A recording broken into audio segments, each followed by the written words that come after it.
There is nothing wrong with your internet. Do not attempt to adjust your settings. We are controlling the podcast. We control the squealing and the screams.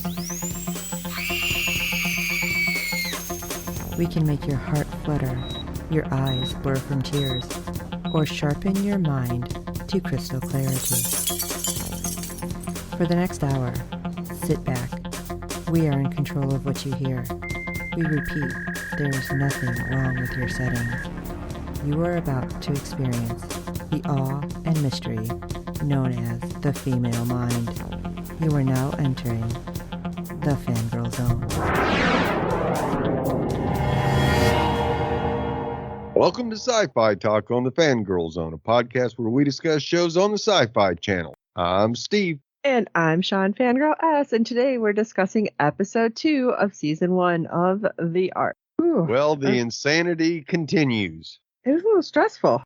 Yes. So I'm just saying, there was a lot of stress happening, especially all the way at the end. Yes. And I'm like, what? And they just end it there. It's like, what? Yeah. Now, unfortunately, I had to watch it on demand, so I watched it on Peacock. I didn't get to see any previews for next week. And I was like, come on. You don't put them on here. I have to watch this I didn't get to watch it live and I don't get a preview and you end it like that. Yeah. I was very, very stressed out and I have been like, well, what's happening? Who could it be? What's going on? How does he know? But it's like all this stuff going through my head. So I'm guessing I'm probably not the only one. No, I'm sure you're not. So before we talk about that and why it was so stressful, why don't you talk about some ratings? All right. Episode 2 brought in a 0.04 in adults 18 to 49 with 0.408 million viewers. So we lost our normal 20% drop from a pilot. I think we're going to get more back. I really do. Yeah, I do too. So, hey, guess what, Steve? I have a little bit of news about the Fangirl Zone. All right, let's do it. Yes, so the Fangirl Zone has finally caught up with the world, and we're now on TikTok. Oh, boy. We have zero things up there yet, but I finally figured it out. Still haven't figured out everything with the website, but I figured out TikTok, and we are at the Fangirl Zone. So you can always like and follow us over there, and maybe we can post some awesome little snippets of stuff from all of our shows. Yes, like I said, it took a while because, yes, I'm like so behind everybody else. At least I didn't go back and be like, let's open a MySpace page for Fangirls. But we're there, so we're expanding our social network. I know, so behind the times. But let's talk about stuff that seems to be way ahead of our time, which hopefully it's way, way, way in the future, and we're not worried about something like this right now. Episode 2, Like It Touched the Sun. What was that myth character? Or not mythology character? I can't think of what his name was. Icarus. Thank you. At least they didn't name the ship that. So anyway, like it touched the sun, the crew struggles to establish order. Investigations uncover more questions than answers. Much like our little synopsis, it always uncovers more questions than answers. Yes, this whole series is going to be that way, I'm afraid. Like Agatha Christie in space. Yes. All right. Well, once again, we have a disaster strikes. We open with Lieutenant Spencer and Lieutenant Bryce outside Ark 1 as they survey the damage from whatever struck them. Garnett observes while on the ship, and suddenly some debris knocks Lane unconscious while another fragment from the vessel impales Lane and Bryce's surveying partner. Yeah, they never said his name, did they? Oh, yeah, they did. Yeah. But I don't remember what it is. Needless to say, this mission is very unsuccessful. Bryce brings Lane in after the incident. Why does it seem like it's just perfect timing that this stuff is happening? Right. It seems a little wonky. Yes, it does. He looks remorseful as he realizes he promised his partner's wife he'd keep the deceased alive. Later, Dr. Kabir tends to Lane's head wound. He has a concussion. Alicia arrives for a checkup. One crew member who's been waiting to be seen by Kabir, along with a slew of other patients, criticizes Alicia regarding her promotion as the new chief of life support. Rumor has it that Alicia killed Jasper Dades to take his place. Really, I don't think she'd be able to keep that quiet. No. I mean, we see how much she talks. Yes. You think she wouldn't be like, yeah, I went in, totally slit his throat. And I cleared all the logs and I did it. No, I don't think that would be something she can be like, I'm going to do this all stealthy and nobody will know. Right. Well, at least that's what's circulating the rumor mill on the ship. After the crew member backs off, Alicia hashes out these rumors with Kabir. After yelling to Alicia to shut up, Mir admits to Lane that she hasn't slept since they awoke from the cryogenic pod. She's the only doctor to survive the event. Lane orders her to lock the doors to the med bay and get some much-needed shut-eye.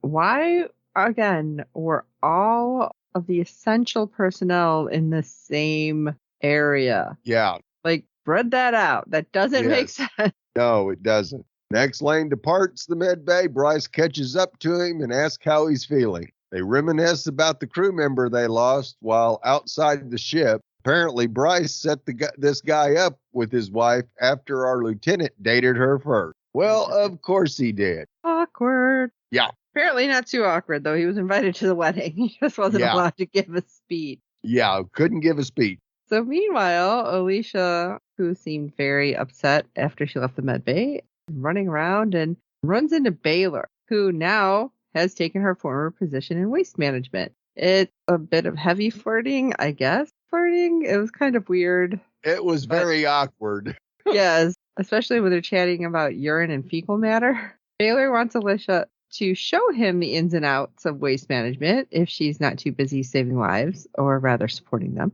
And she's like, sure, and I really hope to rub off on you. And then when she walks away, she's like, what was that? Yeah. At least she finally hits the I realized that was super awkward moment. Yes. Like, I was starting to wonder if she was going to hit that anytime soon. So we get to see the funeral service being held for Harris and the other crew members who were lost during the oxygen crisis. And the plan is to send their bodies through the airlock and into space. And we see Evo's present. Now, I thought that was kind of a weird moment. Like, why are you doing that? But apparently I'm not the only one, and we'll talk about that in a second. Yes. But everyone is, like, leaving. Nobody's staying for the actual, I guess, goodbyes. Yeah, it's the like, actual jettison. Yeah. But before leaving, Eva spits on Malcolm Perry, which catches the eye of Felix, Cat Felix, which, again, thought that was weird. It's like, what? Yeah. What the hell? But then moments later, we have Angus approach, and he's like, no, don't do it. This is where I was thinking it should have gone in the first place. And, well, Angus is approaching the council, asking for the remains to be used as fertilizer, which, kind of gross. But way back to some book I read that was like how to get oxygen into a planet they were trying to colonize. But I don't remember because that was like way back in high school, people. Don't ask me the name. But composting the bodies will help keep all of us alive. And Lane immediately denies his request. He's like, nope, jettison them. And I'm thinking, okay, I understand. Because again, not exactly the most appealing thought. No. But I mean, right now there's stuff happening like that. Like, again, kind of strange, but you can have yourself put into like a composting pod with a tree, and a tree will grow like from your remains. Although I'm just thinking that tree's going to be haunted. But that's a whole other story. But an interesting thought. And it's like, well, you know what? There's a lot in them, and why not use what you can? Yep. You have to use everything that you can. Right. And Alicia ends up throwing her support behind Angus because, that's a great idea. We're full of nutrients, for the plants. Ugh, again. But I get it. And Lane questions why she's even here. Although he didn't just question it. He was all snotty. Yeah. Ugh, very. He needs to be slapped. And you can't blame the concussion. He's just got an attitude. No, he definitely has an attitude. That's when he learns that Bryce promoted Alicia after the oxygen crisis. And Garnet reminds Lane that no unilateral decisions must be made aboard the ship. Remember? Like, this is your decision, man. Yeah. Everyone on the commanding side must decide matters as one cohesive body. Garnet asks the council to vote, and the decision to compost the body ends up being passed. Lane is outvoted, so he storms out like the adult-sized baby that he is. Yes. And Bryce chases after him. Lane questions why Garnet taking charge. She's never even trained with them. Again, what difference does that make if she never trained with you? Right. She's trained, but they know nothing about her. In fact, Garnet joined the crew mere days before Arc 1 began its voyage. It's like, all right, man, just take a breath. Big deal. Yeah. He is Everybody is under suspicion. He is quickly becoming my least favorite person. Yes, absolutely. He's the one who's going to end up getting them all killed. Right? So next we see a flashback to a few days before the launch. Lieutenant Commander Susan Ingram introduces the crew to a hologram of the man who designed Arc 1 and the Arc program, William Trust. Anybody with the last name of Trust, I'm not trusting. Trust wishes the team well and laments not being with them. However, he's designing 20 more ships to transport humanity to a new planet. Well, if those 20 are going to be as poorly engineered as this one is, humanity doesn't have a chance. No, Joe. Bryce, who's standing next to Lane and Baylor, doesn't believe they should be listening to William Trust, a man with a God complex who was fired from his job. Kat, as the celebrity face of Arc 1, schmoozes with the press in front of a bevy of cameras. Ingram introduces Lane, Bryce, and Baylor to Garnet. After Garnet departs, Lane asks Ingram why someone's joining their group at the last minute. Ingram claims a higher-up implemented the decision. Now we're back in the land of the present. Bryce agrees with Lane, re the Garnet thing. Pair heading to the same room to sleep. Lane wonders why Bryce is sitting on his bed. Apparently, Garnet claimed the captain's quarters and only 2 crew chambers exist. Again, that makes zero sense to me. Yes. I get it. It's like, okay, a bunch of them are going to be in stasis, but then wasn't it they were going to be woken up like a week before or 2 something? 2 weeks before. Okay. And then what? Where was everybody going to sleep then? Right. You put them all back in their cryo chamber or something. What the heck? And then not just that. All right, if you're going to a new planet, why wouldn't you be using this as like a homestead, basically? Yes. Or is it going to stay in space? But still. I imagine it probably is. But I would still feel like that would be used as like your base and you need more than 2 rooms. Yes. Something that big, there's 2 rooms, really? 0 sense made. Yes. Meanwhile, we have a horrible accident happening, which we will talk about. Felix catches Garnet trying to access the keypad by the storage closet where Malcolm died, and Garnet tells Felix that someone erased the logs so they can't see who accessed them to murder Malcolm. Felix reminds the lieutenant he's conducting the murder investigation, and everyone is a suspect as of now. Something tells me Garnet might be the number 1 on Felix's suspect list. That's probably not good. Yeah. Then Angus notices a pipe burst in the storage bay. And oh my God, the ship needs that water for the soil and the produce it yields, along with surviving. Yes. So he tries to contain the burst and informs Garnet about it. Unfortunately, the precious drinking water is lost. Garnet tries to contact Eva to help them recover the water as best they can. When Eva doesn't respond, Garnet finds her weeping on her bed. She's grieving for her loss. And she almost seemed like catatonic. Yeah. But then she starts responding. So it's like, what is going on here? But Garnet spots Kat, referring to her as Dr. Brandis, and asks her to help Eva. And Kat ends up talking Eva through the grief by asking about Harris. So Lane and Bryce examine the camera footage from the event that jolted them from their cryo sleep. The cameras shut down temporarily when said event transpired, so they have absolutely nothing to study. Very convenient. Yeah, kind of weird. What's going on? Yeah, somebody's covering their track. Felix tells Lane about where he was when Malcolm was murdered. Lane's superiority complex rears its ugly head. He believes his outranking Felix means he doesn't have to answer the latter's question. Well, that doesn't help you not look suspicious. Oh my God. Instantly, I'm like, don't you want security to find out who did this? And why are you trying to make yourself look like number 1 suspect on the list right now? Exactly. Alicia assists Angus in the storage bay, and Angus finds a knife with a curved blade in the wet soil. That must have been what punctured the pipe, and a few other things. Meanwhile, Eva orders her crew to reclaim the water, pushing past her grief to get shit done. Not healthy, but being in survival mode rarely is. Garnet urges Bryce and Lane to refrain from taking another trip outside to survey the damage from the impact. They're too precious to lose. Angus sits with Felix in the mess hall. He asks if the knife he found was the murder weapon. Felix confirms this. Before the pair can discuss it further, a few unhappy crew members steal Angus's water and threaten him. This can't be good. No, and it's like, really? So you'd rather get in a fight and have that water fall everywhere? Yeah. Because you want to be a jerk? So Felix steps in and a fight ensues. Garnett also gets involved, kicking the bullies' asses and then some. Angus looks utterly smitten with Garnett. I love the look when she falls on him and she's like, yeah, thanks, grabbing his tray. Yeah. Once the assailants are subdued, Garnett, Lane, and Bryce determine how to punish them. They have no means of imprisoning them. Garnett believes their anger is merely a symptom. They must address the root cause. So she tracked down Kat and promotes her to head of ship-wide mental health. She orders Kat to be the resident therapist for Arc 1.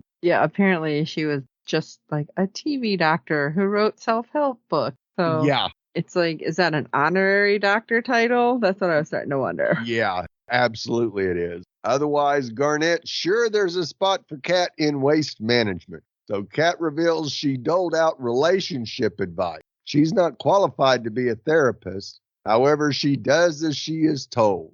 And again, when we find out where she ends up going, Yes. is there no other rooms on this place? Yeah, What the hell? this is We not see- a small ship. No, and all we're seeing is like three spaces. Yeah, Bryce and Lane disregard Garnett's warning and, well, they go and resume the outside mission.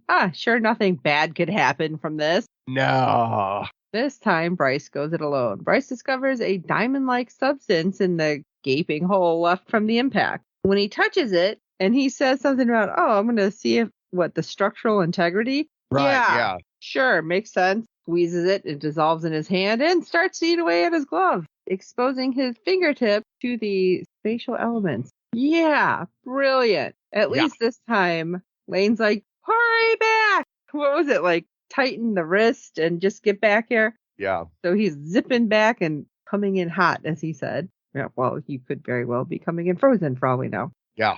And Lane ends up pressurizing the cabin, and Bryce removes what's left of his glove. Which wasn't much. No. And at least he had the presence of mind to be like, stay back. We don't know if there's any more of this. Right. So at least that's smart. But Dr. Kabir fixes his hand up and assures the lieutenant the skin will grow back. Didn't look too great, though. No, it didn't. Garnett then storms into the med bay and chastises both men for disregarding her warning. And she's like, if we're fighting amongst ourselves, who's going to listen to us? It's like, Right. Makes sense. The trio agrees to set aside some sleeping time for at least one shift, designating 5 hours to get some shut-eye. Well, that doesn't seem like a lot of time, but Yeah.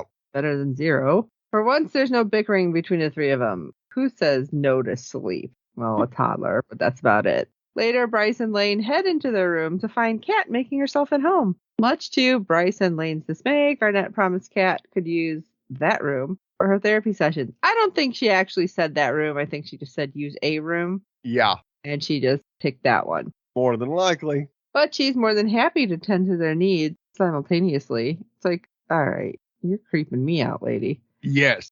Thus, the boys see to their last-minute sleeping arrangement. Bryce is with an on-again, off-again fling, apparently. And Lane is in Angus's bed, who decided he'll go sleep in the storage bay.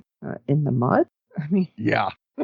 Garnett lies in bed and stares at a picture of her and a mystery man. I was wondering if that was supposed to be Trust, the guy who did it. But I don't think so. I don't think it looked like him. okay, I wasn't 100%. But suddenly we get Eva calling the council together for an emergency meeting. Maybe they got a few hours sleep. I don't know. Nah, I don't think so. I don't even think they got to sleep before Eva rang the alarm. Eva and her engineering team recovered 62% of the water they lost. Not too bad. She also reclaimed the water from several other sections, including the coolant system. Wait a second. The coolant system? Yeah. Hold on a minute here. She bought them 2 days drinking water max, which Garnett claimed is actually 4. Lane can't believe that one damn knife dumped in the water tank killed them all. And that's what got me. It's like, wait, what? Yeah. Because Felix, bewildered, wonders, how did you know that? Because I didn't tell anybody where the murder weapon was found